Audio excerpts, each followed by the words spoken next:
Pembacaan kita pada saat ini terambil dari surat Paulus kepada jemaat di Kolose pasal 1 ayat 11 sampai ayatnya ke-14.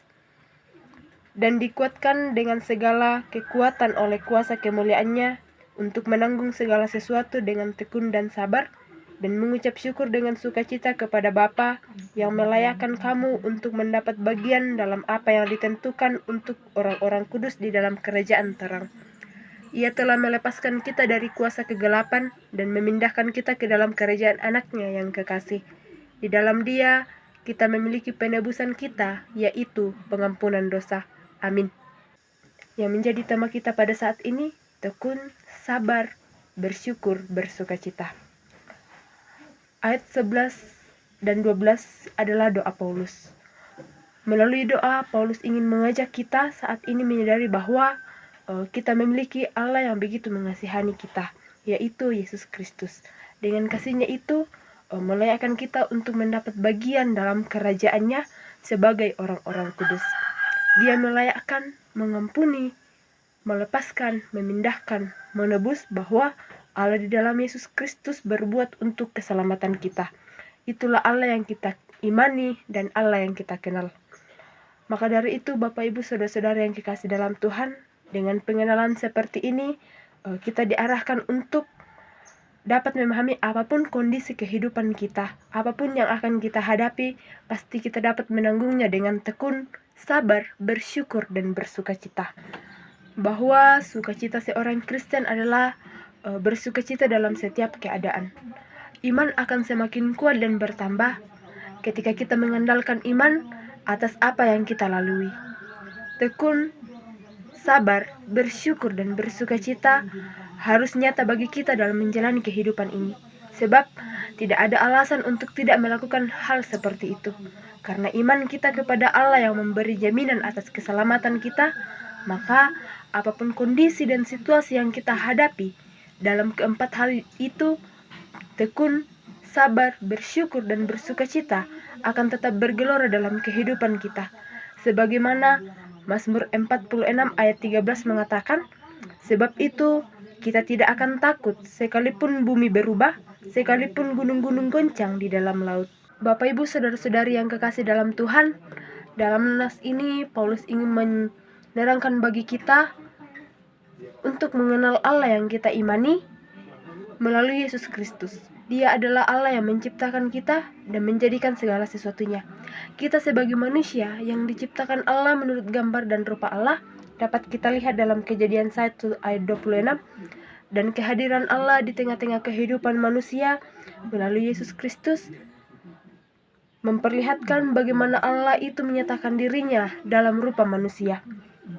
Supaya melalui Yesus, manusia dapat melihat bagaimana kuasa atas kehidupan ada dalam Yesus Kristus Tuhan kita. Bahwa seluruh kepenuhan Allah ada di dalam Dia. Melalui Yesus Kristus kita dapat melihat dan mengimani kuasa atas kehidupan ada padanya. Bahwa Dia adalah yang sulung dan yang pertama yang bangkit dari antara orang mati. Bapak Ibu Saudara-saudari yang kekasih dalam Tuhan, maka disinilah Paulus menjelaskan hubungan kita dengan Allah adalah hubungan yang organik atau saling berhubungan, yaitu Kristus adalah kepala dan kita adalah tubuhnya, yang menandakan hubungan yang begitu erat dan yang tak terpisahkan. Sebagaimana Paulus menuliskannya dalam kitab Roma pasal 8 ayat 38 sampai 39, tidak ada yang dapat memisahkan kita dari Tuhan sekalipun itu maut. Sebab dengan kesatuan kita dengan Kristus, sebagaimana Kristus bangkit dari antara orang mati, demikian juga kita akan dibangkitkannya dari kematian. Sehingga nas ini mengarahkan kita bahwa selama kita masih hidup di dalam dunia ini, tetaplah untuk tekun. Tekun di atas dasar iman yang telah terbangun dalam diri kita, walau apapun yang akan terjadi, tak akan memisahkan kita dari Tuhan. Maka demi nyawamu, bertekunlah mengasihi Tuhan Allahmu. Dalam Yosua 23 ayat 11, yang kemudian sabar. Sabar menahan diri, tidak sombong dalam bertindak, tetap menguasai diri dalam firman Tuhan. Sebab akan tiba waktunya kita menerima buah dari kesabaran kita. Orang yang sabar melebihi seorang pahlawan. Orang yang menguasai dirinya melebihi orang yang merebut kota. Dapat kita lihat dalam Amsal 16 ayat 23. Kemudian bersyukur. Bersyukur atas apapun yang ada dalam hidup kita. Sebab bersyukur akan membuat kita mampu melewati hal yang sukar. Bersyukur akan membuat kita senantiasa mengandalkan Tuhan. Bersyukur akan membuat kita memandang Allah dan menjauh dari ketakutan. Sebagaimana Paulus mengatakan, mengucap syukurlah dalam segala hal. 1 Tesalonika 5 ayatnya yang ke-18. Dan yang terakhir, bersukacita. Bersukacita adalah sikap kita merespon atas apapun yang terjadi. Sebab sukacita tidak datang dari perasaan atau pikiran kita, tetapi sukacita adalah sinar dari iman yang menyinari hidup kita. Bersukacitalah senantiasa di dalam Tuhan. Sekali lagi kukatakan, bersukacitalah. Dapat kita lihat dalam Filipi 4 ayatnya yang keempat.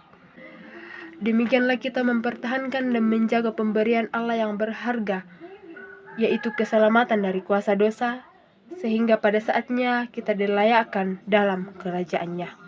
Amin.